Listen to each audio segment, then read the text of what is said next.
How's it going, guys? Welcome to Audio Addiction. We have a special guest with us tonight. He can say his name, what he does, and obviously his band name, of course.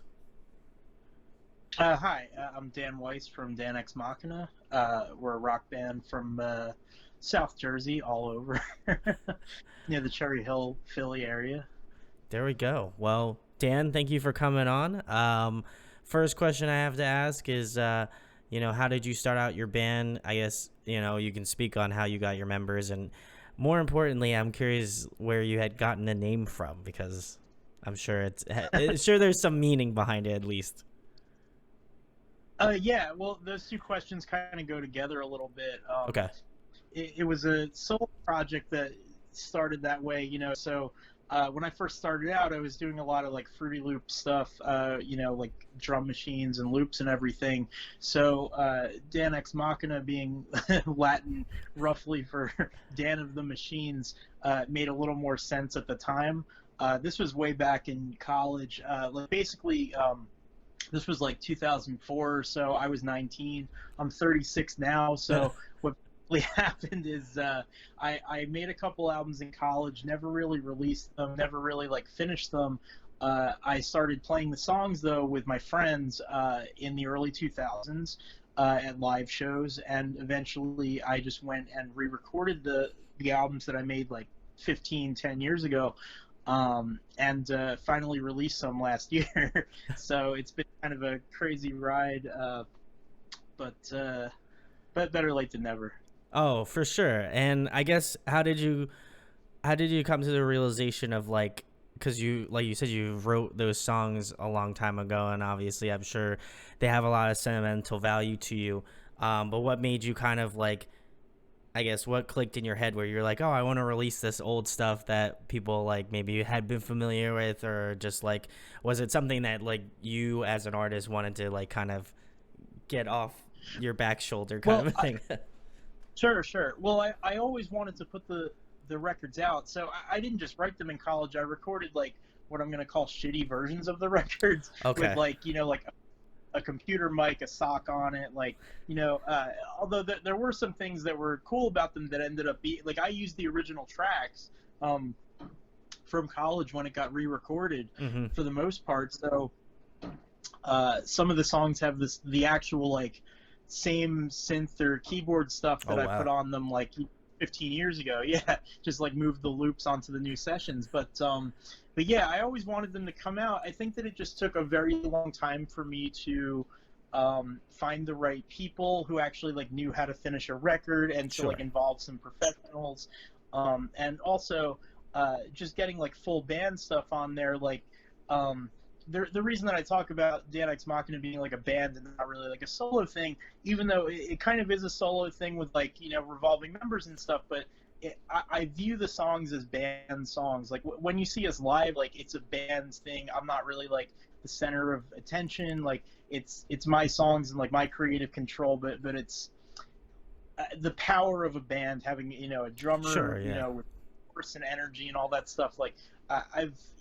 There's plenty of solo singer songwriters that I like a lot, but I don't really view myself that way. I view myself as a person in a band who's with a rhythm section and things that are kind of a little more rock and roll and dynamic than just kind of standing there with a guitar, which I've done plenty of. But the final form of these songs is very much band stuff. So well, I mean, that's a really cool evolution, and I know that some solo artists I've had on, when when they play live, it's kind of tough to have that, I guess, energy. I mean, there's plenty of solo artists that have energy that are just by themselves and they just have the guitar and stuff like that. But I think it's something impressive when, you're able to have a group of people, have a drummer, you have another guitar player, you have another, you have your bass player, stuff like that, or any sort of other auxiliary, people in your group. And I think it just kind of adds to something that that's familiar, but also at the same time something new. And I have to appreciate that, for what you're doing, because it is, I'm sure it's quite different from people that hear your stuff that have been demoed out and they're like, okay, this is what Dan's trying to do now.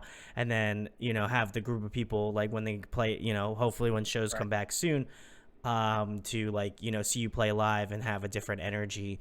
Do you feel like that kind of helps you feed into like newer material where you're like, man, like I love the energy of having a group together? Do you feel like they kind of, is that sort of a process where they kind of help you out writing stuff, or is it more so like more of a live setting thing where like they're playing the show out with you? Right. So it's interesting. I would say because we've had such like a backlog of material, like there's still okay. So there's like 4 old records, and 3 of them are out, and there's one that's still waiting to come out. So there hasn't really been like a need, quote unquote, for like new material. Sure. So there was a really long period that I wasn't writing songs because it was just like I'm writing all these records, I'm recording like shitty versions of them, and they're never getting finished or released. So why bother? So, or like the right things aren't coming together. So, because we only really started making moves on that stuff in the last few years, I just didn't write songs for a long time, and now it's funny that you asked that because, I've been writing songs for the first time in like seriously like 7 or 8 years. That's awesome. For new material after all these old records are finally going to be out, and like records that I just kind of never really prepared for what it's going to be like to finally have them off my chest.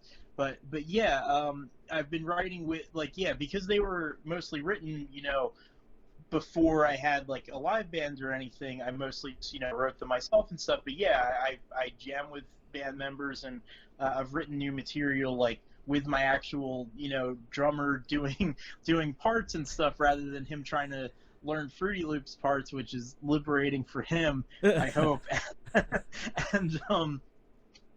And yeah, I mean, it's definitely, and the other cool thing is that having performed these songs, like the old songs for like years now before actually releasing them, I just know like what like the capabilities are of like my performance and shit. So like I've become like a more like what's the word? I don't know.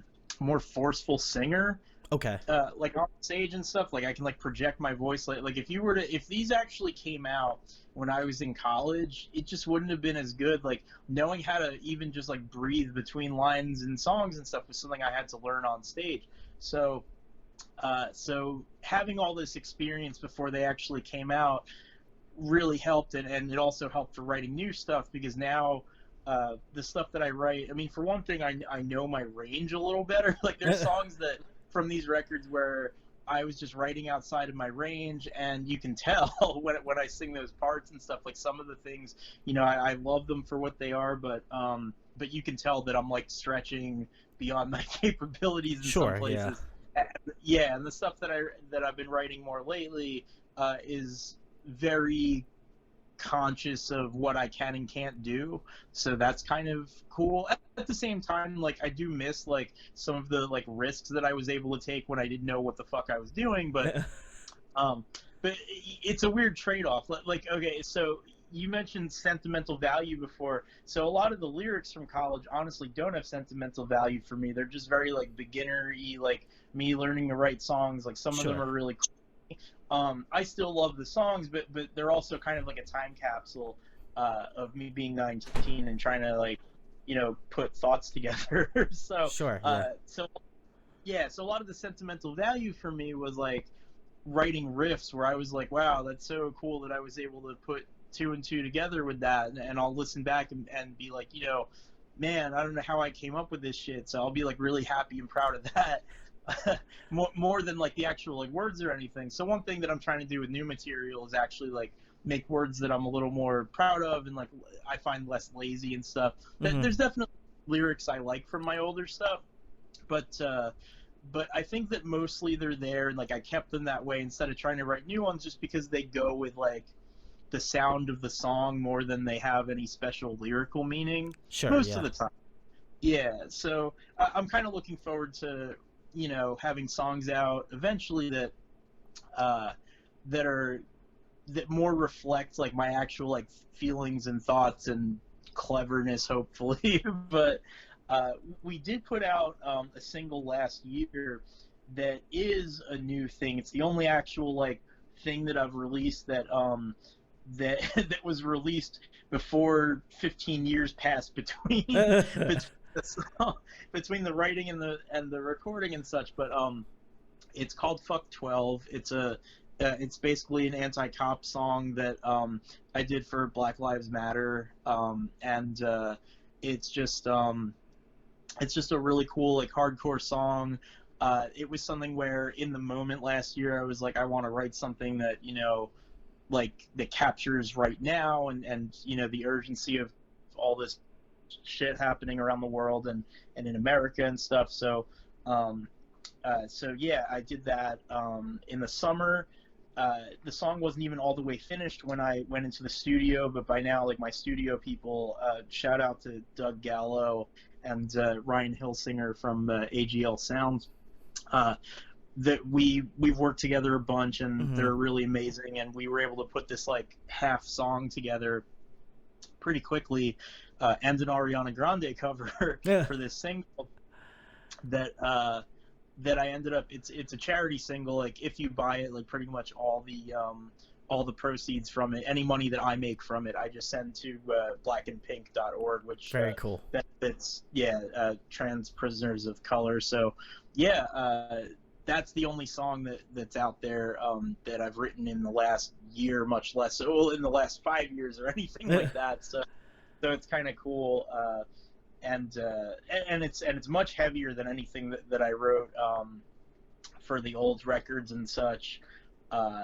So that's kind of cool, being older and writing music that I would have been more into when I was like 15 and stuff. So, yeah. I feel like, at least from what I've listened to, because, you know, I feel like I've listened to some of your stuff, and you had sent me some stuff over last night that I also checked out. Yeah. And for me, it's cool to see, like, the stuff that, like, when you're talking about, like, being kind of like a time capsule piece, Right. if it definitely feels in that like time frame, like, you know, like there's certain music that kind of invokes that sort of period of time. And when I was listening to it, I was like, you know, I kind of feel that sense of like Dan was like, you know, in the younger years, you know, in college and stuff. And so obviously I'm not trying to like age you at all, but like age away. But it feels honest. It feels honest and genuine to the time that it's in. And I, you know, as somebody that has, you know, done this for like 5 years now, it's really cool to see, like, because like even for me, like I look back on some of the older interviews I've done, and I'm just like, man, I like am completely different from what I was back then. And so I kind of feel like you feel the same way about like your writing, and obviously like some of the newer stuff that I've listened to, like, because I've been kind of keeping an eye on your material. I feel like for me, it's like, it's cool to see the progression as like an artist from like younger years to like, you know, definitely like you were saying, you found kind of like your range, you found like, you know, how far you can take your voice. And I think like seeing it from that kind of like lower, like low key, like level, to me it's really cool, because I get to see kind of like when it's like, oh, I don't know, really like I have an idea of what I'm doing, but like how far can I really go? And then like modern Dan is like, this is how far I can go, this is what I know I can do, this is what I know I can do comfortably, but like still has like that, you know, power and grit behind it and all that sort of stuff. So, and like it's still like, I'm just glad that the kind of honesty and like the writing still kind of remained the same. Obviously you've gotten better, you know, back from now to from then, but it is cool to see the progression as an artist, because I don't feel like you do get to see it, but like not, I feel like in the time span that you've been writing music for, which has been a pretty decent chunk of change. Right. Oh yeah, no, I mean, we're like an experiment like that. Like it's like, well, for one thing, most of the people I know, things that they've done when they were 19, they would not want to release at all anymore. Like they would definitely not be like into it when they're like in their mid 30s. And for me, it's like, you know, there's a little bit of that quality. Like I said, like some of those lyrics are just like really dumb, but at the same time, like I'm so used to like how they feel when I sing them live and stuff, that they're just there. Like I could change the songs, but it would just kind of feel weird. Like sure. So Yeah, so it makes sense to me to just keep them, but also like there's a song, probably my least favorite song I've ever done, that's on Pity Party Animal, the first album, called Bring 'Em On, and it's like a song that I did in college that's like pretty like I'm singing in character as George W. Bush, and it's supposed to be like a satire, and it has actual audio samples of George W. Bush, and it's supposed to be like this like heavy hitting political thing, but it's a 19-year-old's idea of a heavy hitting political thing. So it's probably like listening to it now, like I would call it cringe, but I don't dislike it. Like I wouldn't have put it on the Sure. record if I disliked it, but at the same time, I think that the thing that made me want to put it on there was the time capsule quality. It's like this is the thing that this record is very 2004. This reflects the actual state of minds that I was in as a college student who was trying to Sure. learn how to put songs together. And so there's like good and bad about that. Like on one hand, my guitar playing was more creative then, just because knowing less about what you're doing is going to come up with all kinds of happy accidents. And there's definitely like cool things I came up with that today I would never instinctually think like, oh, I'll just do this and this. Sure. But Yeah. but then on the other hand, like I think that my songwriting is like more solid in like boring ways now, like but I miss some of the, it's like, well, like, yeah, when you become like a quote unquote better songwriter, like certain things like hang together better, but you also kind of lose that feeling of surprise. So it's kind of like a challenge to not have that happen, and to still try Yeah. and be able to find that, like, to access your like teenage like spontaneity a little bit. So that's like a challenge. um but yeah, the yeah, I mean the records, yeah, there's definitely like a data quality to them that I kind of lean into. I mean, I don't know, I can't speak for other artists, but like I'm the kind of person who I was like, if I thought a song sounded like I don't know, Green Day or the Magnetic Fields or something, I would have leaned into it, because I would have been like, well, let's try and write this kind of song. I know that with my voice and with my like, limitations, it's not going to come out being able to rip off those bands necessarily, but like, trying to rip off a band can also just take you in a totally different direction. So I'll listen to those records and hear things I was listening to in 2006 or 2004. And I'll just be like, oh yeah, this riff is totally from that band, or like this is I'm ripping off Rilo Kiley here or something. So yeah, I mean, I think it's cool in that way too, to just kind of hear these like alternate versions of where those influences could have taken someone, kind of. Sure. So, Yeah. No, and that's like I said, I think that's really cool, and obviously, there's a niche for everyone and everything. So, I'm glad that we had connected over that, obviously, and it's cool to see, like, it's cool to hear something from like then that is released now, because like obviously we've gone through like a ton of changes musically, oh, and so it's really cool to hear something that, at least for me, that I can go back and be like, like, oh shit, like this is something that I would have been like, writing up, or I had like new band friends that would be like writing something in the similar vein or something, and to me it's cool. So props to that. But yeah. the next thing, Dan.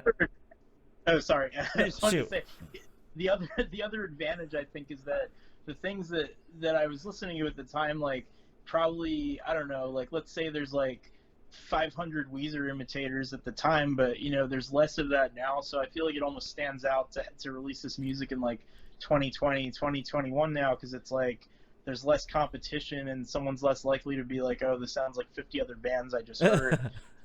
Be like, wow, I haven't heard anything like this, because it sounds like it's from fucking 1998, and I'll be like, well, it is. So what were you gonna say?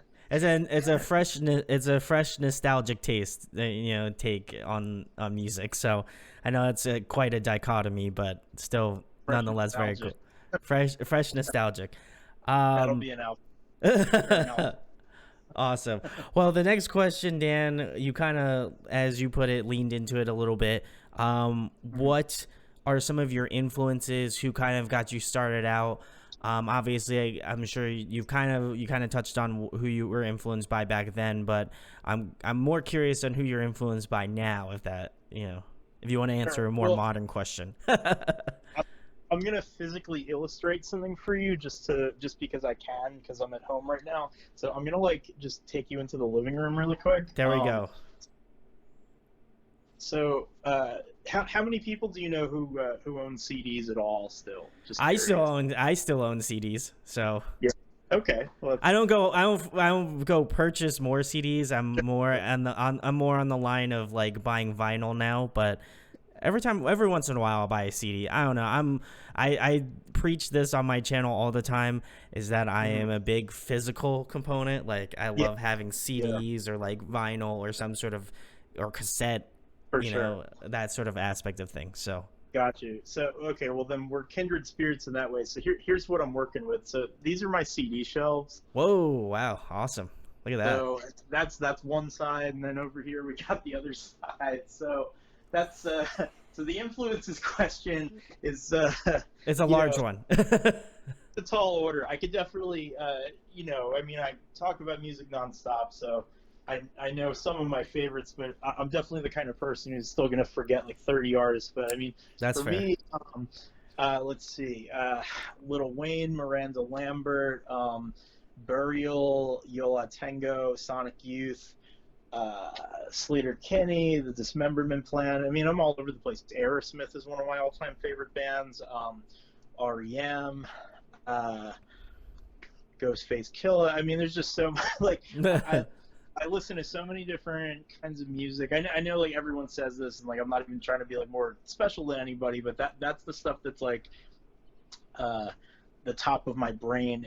But in terms of what actually like comes through in our sound, definitely like Hooster Du, The Replacements, like any kind of like um, 80s, 90s like alternative, anything that's both noisy and poppy. Okay. Pretty much all like I don't know, uh, punk stuff. Like I don't know, just so many things. Trying to think what else. I don't know if you know That Dog. They're amazing. They're kind of like Weezer if they had a mostly women in the band and Oh, a that's tight. violin player. um, yeah, just a lot of bands. Well, that was I kind of figured when you were like, I have to go to the living room to show you my CD collection. I almost Yeah, instinctually thought, man, he's gonna have a lot of influences, and they're gonna be all over the place because that definitely it definitely sounds like something that would be just you just sound like, especially if you listen to like, which I recommend everybody to go listen to Dan Ex Machina, but you could hear just like I mean I hear a bunch of different things. I probably even couldn't even nail one down right now, but it is varied, and so I feel like when you do say yeah it's influenced by a lot of different things, I truly believe you on that because it is like it's just everywhere. So I can attest to that. like on My Wife, like our second record, it's like the first song is like an electronic instrumental. There's two country songs on it. There's like two songs with cello. It's a little all over the place. We have the last one of the old records that still has to come out is the most all over the place one by far. That's got like a song where I'm auto-tuned heavily, and it's like an R&B song, and then there's a song with shit. Was it a sax? No, it was a trumpet. There's a song with trumpet. There's a few electronic things. It's just like at that time I was definitely like trying to like do as many styles as possible. So like pretty much like since most of these were written like before I actually had a band, I was a lot less worried about what I would be able to replicate on stage or not. Sure, yeah. So yeah, I mean, I'm still very like like fuck it, like if something comes out to be like a synth pop song and like none of the things can actually be played live, like we'll work around it. Um, but yeah, nowadays I tend to write more like with the band in mind. so it's a little less all over the place, but I do have an appreciation for my all over the placeness. I would if I had to summarize it in one thing, I would consider it to be if I had to put like if I had to put together a Dan slogan, I feel like it would be Dan Ex Machina, a hodgepodge. You know, like it is everything. It is everything. You know, so which is very cool. I think what makes it interesting, at least for like people who are gonna go listen to this, is just that there's literally a song for anyone, and they all have like different vibes and stuff like that. And so I appreciate that, not only from like an interview perspective, because I imagine it must be slightly difficult to cover a variety of different genres and stuff like that, but I think it's impressive to me, at least, that you keep it creative and still interesting, you know? Thank you. Yeah, I mean, I have to shout out Doug again, my producer of pretty much everything I've released so far, just because he was just starting out as like a professional paid producer when I started working with him, and I think that the crazy like spectrum of things he had to work on my records, especially this forthcoming one, where he has to, he produces, mixes, masters. So to be able to master a record that has like an R&B song next to like I don't know, like a punk song, and then a piano instrumental or something, probably put him through a lot of stress. I appreciate him being able to nail everything down. I mean, he also has just like made so many things come alive in a way that like I didn't even like imagine. Like the newer recordings of the college stuff. There's a song on My Wife where it's called Divorcee, and there's a guitar solo on it, and he was whistling the guitar solo in the studio, and I was like, dude, we need to record you whistling that. So so we overdubbed him whistling the solo over the solo, and I don't think I've ever heard that before on a record, like someone like whistling over the guitar solo. So that just like came out really awesome, and it was just like a weird little moment of inspiration. And there's another song, House and Home, where we were trying to, I don't know what we were trying to do at the time, but he just grabbed the harmonica and he was like, I want you to try this. So it ended up having a harmonica on it. There's a song that has both on the first record that has both mandolin and synth on it, and I've never heard those two together on a song. So just really, he was able. I think we were able to like match each other's kind of anything goes vibe, I'm super grateful, because I'm honestly, I don't know if there's many people who can say that they're like happy that it took 15 years to release their debut album, but it's unquestionably so much better than what it would have been if I put it out in 2004. So it was like worth the wait for me anyway. But yeah. That's very cool, and I'm glad you gave that sort of stuff, because I feel like, as me being a music nerd, I always love kind of like hearing about different little things that maybe, when I go back and listen to it, I'm like, I'll be like blown away by how like wild or weird or like how intricate maybe a part was. So now I'm gonna have to keep an eye and ear out for that whistle solo now, because my God, when you said that, I was like, that was the first time I've ever heard it. So I mean, I don't know if anybody else has heard that here, but it just seems insane. I mean, like, talking about it out loud, it's like, yeah, it's so crazy, but when you hear it, it's like, that actually makes so much sense. Like, it's like, I don't know how, like, I would never thought of that. I wouldn't have been like, calling him up like, Doug, this song, I figured out what this song needs. It needs a whistle overdub over the guitar solo. But it's just one of those perfect little moments in the studio where someone's just whistling, and it's just like, that's what we need to capture. We need to get that on tape right now. When you're just kind of idly just like humming along to something or whatever. And it's there's a lot of happy accidents in my music. Like, some of my favorite songs that I've written, I was just like in the shower and singing something else, and it morphed into what ended up being one of my songs, and or you know, just coming up with something in my head in like a few minutes. It's funny because there's songs that like you have a riff that you think is like the most amazing riff, but you can't write anything to it. You can't figure out what to build around it, and it takes forever. And sometimes those songs end up being some of my like least favorites. Like I'll be like, well, it has a song now, but the song isn't as good as just the riff.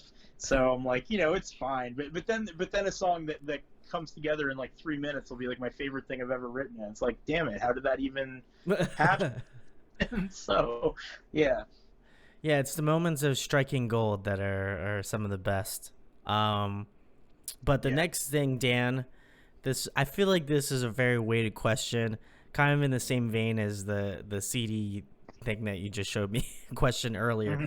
For people who are checking out this interview, probably have not heard of you, or maybe have heard of you.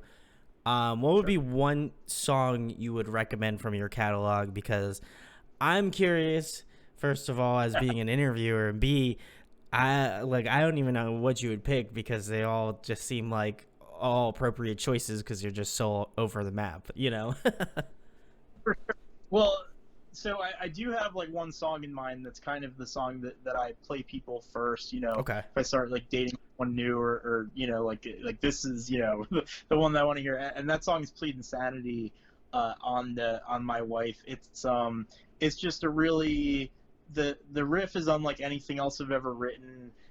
It just has like a crazy energy like throughout. It's just like a really early example of me knowing that like I needed a band to like really like put these songs like across and shit, but like I don't know. But that song is just like really cool. I think that most of the people who I've played with would agree that that's like one of my absolute best, if not the best song. Live, it always kills. We always do it.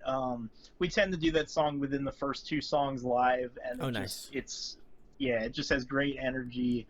And that said, though, when you say introducing a song or my music to someone, you know, if that person is, let's say my dad, I'm probably gonna show them, you know, like one of the country songs or something, because that was like writing one of them, Spare Part, was like the first time that I think my dad like really like took me seriously and as a songwriter, and was like, whoa, Sure. like that's actually pretty good.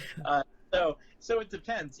I tend to, you know, if I know what someone likes, like if I ask them, you know, like what kind of music do you like, then I might like, you know, show them something of mine based on that. Like if someone's been into punk and hardcore for their whole lives, I'll be like, here, check this out. I'll probably play them Fuck 12 now, or something. But yeah, if it's just kind of like, you know, if someone likes everything, or if it's just, you know, just showing them like my own idea of what my best like song to introduce us to people is, probably that one.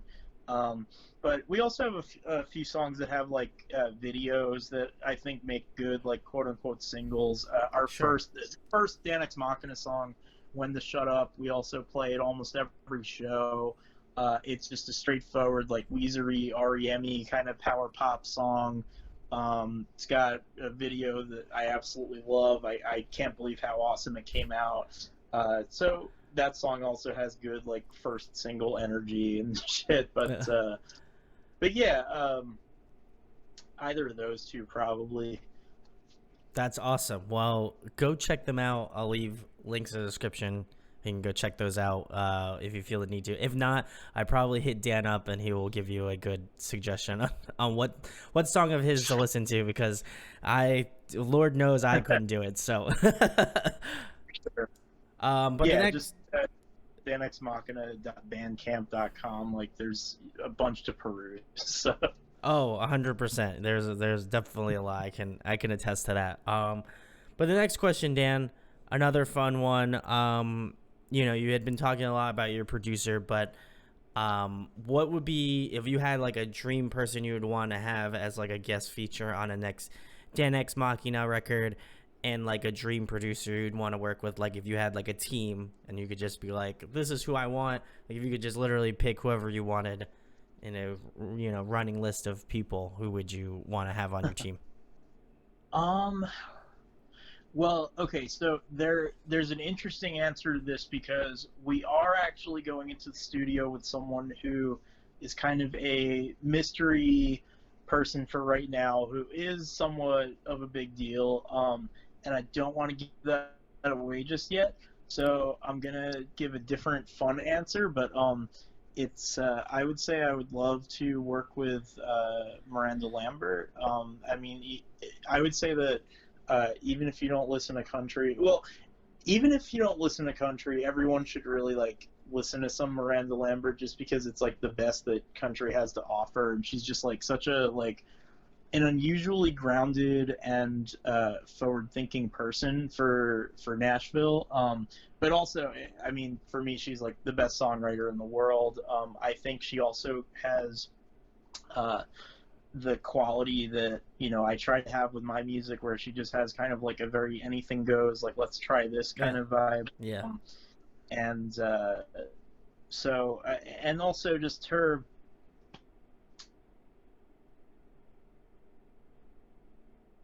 writing is kind of like casually witty in a way that I try to be. I can see parallels between our music that might not be like obvious to people, but I know my own influence from her. So yeah, I mean, I'm not like a huge like, there are some producers I really love, but it would probably just be more like songwriting collaborators or something. I mean, like I would love to work with Liz Phair. Her like the chord changes that she uses are unbelievable, and she's one of my all-time favorite artists. Who else? Tune Yards, I have a lot of admiration for. There are so few people who do what she's doing, and also I'm a huge fan of Sleigh Bells. I think that Nice. the way that they just use distortion on records is like, and the way they use loudness, they just somehow manage to make their record sound louder than everyone else's and more like chaotic and in the red and falling apart and something like that. Like basically, if I was going to work with people who do things on record that I don't know how I would ever do that myself, I would love to. I mean, one person I forgot to mention before, I'm a huge Aphex Twin fan, just unbelievably, like, and listening to my stuff, like, there's lots of, like, little free loops, drums and loops and things, and, it might not be, like, super obvious that I listen to shitloads of Aphex Twin, but maybe in, like, the little tiny bits of electronic stuff in the songs, you can hear someone trying really, really hard to be Aphex Twin in their college years. But yeah, just anyone who just really goes for things that haven't been done before. I mean, like it sounds like both like kind of like a naive, but like awesome, idealistic idea, but trying to make sounds that haven't been made is something that I would say I actively try to do sometimes. So, or I would like to actively try to do more. It's obviously very hard to do that just because there's only 12 notes and there's and a lot of things have been done before, but it's still like kind of like a cool thing to try and aspire to, because when you just go into the studio thinking like I'm gonna try and make something that doesn't sound like any identifiable instrument, then you're probably going to come up with something cool, even if you can identify what instrument. So, yeah. I like your answers because, like you said, I think it's hard to kind of. I was curious on how you're going to answer this because, again, I kind of.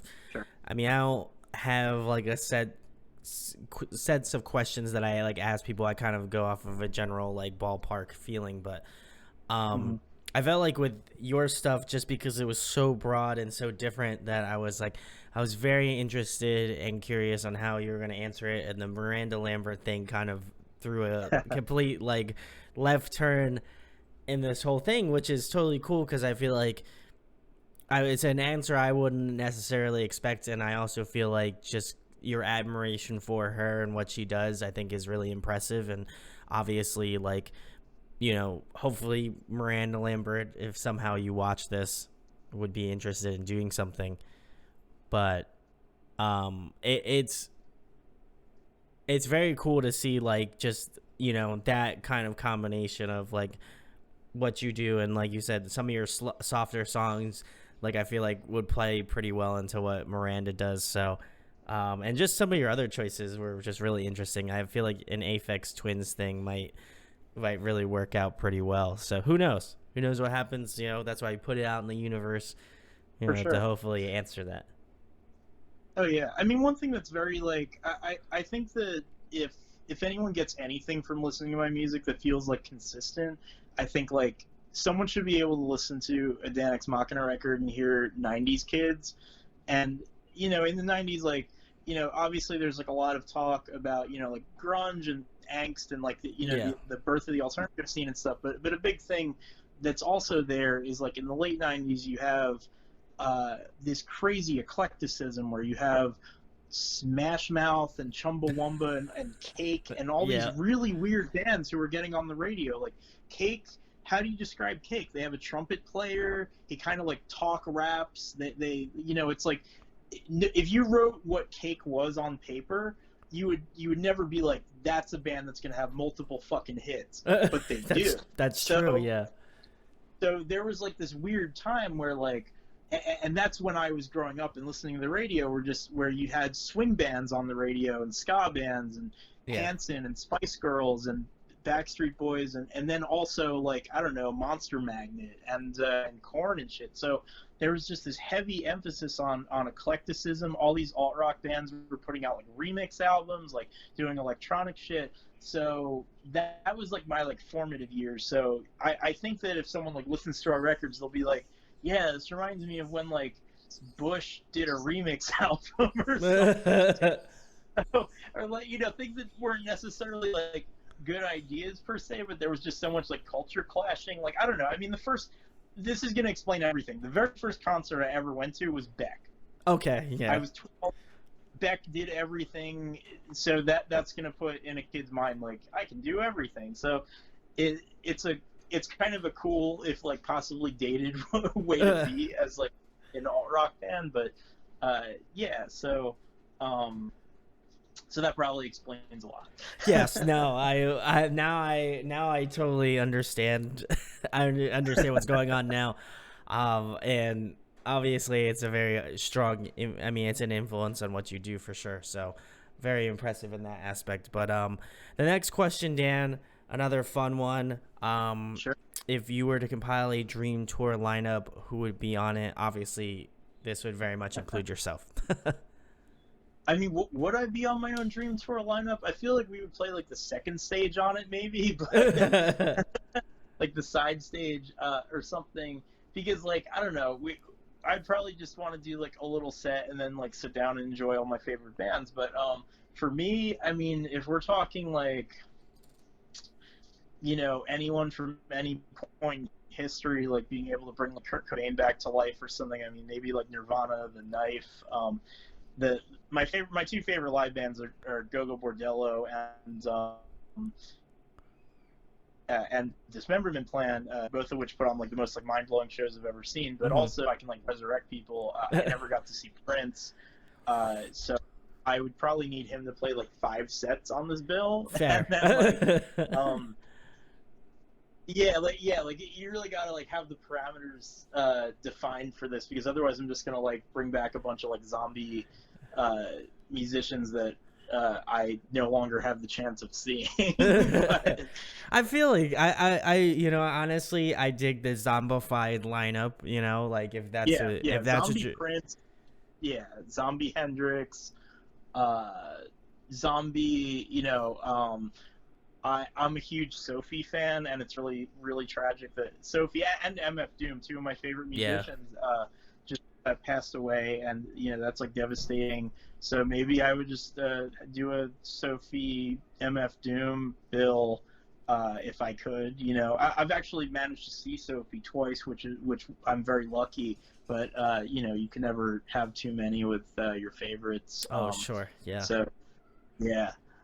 But I mean, coming to mind right now, the people that, you know, it's not like I exactly took them for granted, but you know, I didn't know that they would be gone so soon, and that plays a part in, you know. So yeah. Next question, Dan. Well, first of all, I want to say the zombified lineup was awesome. I love shout outs to rest in peace to MF June. He was great, obviously, and that was a sad thing to obviously hear about. But no, I love the lineup. Sounds super sick. If you are interested in seeing it, the zombie lineup, that hope maybe it will happen. I don't know. There's weird shit that happens all the time. So, but For sure. the next question, Dan, is another fun one. Favorite TV show, favorite movie? Well, my all-time favorite TV show is Buffy, so that's pretty easy. I actually just rewatched it. I've seen Nice. the whole thing like 4 or 5 times now, probably 5 times now, but I just rewatched it, and that was awesome as usual. It's amazing the things that are still like emotional for me on there. And then movie, that's a tough one because I feel like I like the things that I would have set to be like my favorite movie were like so long ago. Stuff like Ghost World, Pulp Fiction, I don't know, Eternal Sunshine, like things that I honestly haven't watched in like 20 years. I haven't watched many movies in the last like in the 2010s or anything. So like 24/7 I mostly play music. It's only in the last few years I managed to catch up on TV a bit. So like my favorite thing right now on TV is like Better Call Saul. Nice. Yeah, I mean those would probably still stick for movies, even though they're super like basic bitch answers from like 2000. But, yeah, I would just have to see a lot more movies. Well, hopefully So, you'll get time to check out some more movies. But definitely, I feel you on the whole, like listening to music 24/7. That's my life here. So, but the next question, Dan, I'm also curious how you're gonna answer this one. If you were trapped on a desert island for the next month and there was one record you could bring with you, what would it be? well, I know what the record is, but it just needs to be said that like no one can survive on one record alone. I listen. So I understand that. Yeah, my favorite album of all time. So yeah, that's the record. But yeah, definitely not an easy question. For sure. I feel like every time I ask that question, I'm always like, it's a month. I feel like it's possible that it's just a 1 month. I feel like if I said of all time, then I would feel like I would be a real asshole. But generally, I feel like a month you could do. It's good to sometimes it's good to hold people's feet to the fire and make them figure out what they would say. It's kind of cool to like figure out what your all-time favorite thing is of something, just to like learn something yourself a little bit. Like I definitely like know other things that would be like in my top 10 and stuff, but there's like 40 of them, so and then the last thing, Dan, the most important thing, tell them about Dan Ex Machina, obviously where they can find you at on social media, what you have coming up, and anything else you wanted to plug or talk about. For sure. Not the social media heavy band, just pretty much Dan Ex Machina band on Instagram and danexmachina.bandcamp. I'm on Facebook, but everyone should use Facebook less. It's just better for everyone. But that's fair, yeah. But yeah, I'd say just follow the music. Like we're on Spotify too. I don't use Spotify ever, as you can see by my collection and stuff. We don't make any money off Spotify. I send people Spotify links when like it's the only thing that they'll use. But buy stuff on Bandcamp. When shows return, come see us live and such. We're trying to put more stuff on Instagram, but I don't know. We're all like in our 30s and such, and it's not as so yeah. But yeah, I would say just play the music like 10,000 times. that will make me happy more than liking my Facebook posts or anything. So That's fair. That's fair. Well, go check out Dan Ex Machina. I will leave all the links in the description. More specifically, I'll leave Spotify at the top so you can go check out and stream all of his songs. So you want to help the man out, go do it. If you enjoyed this content, share it, like it, subscribe. I feel like YouTubers always talk about this, but please like it. It does help out my algorithm and help me get out to more of you people. So that's always greatly appreciated. And huge thanks to Dan of Dan Ex Machina for coming on and chatting tonight.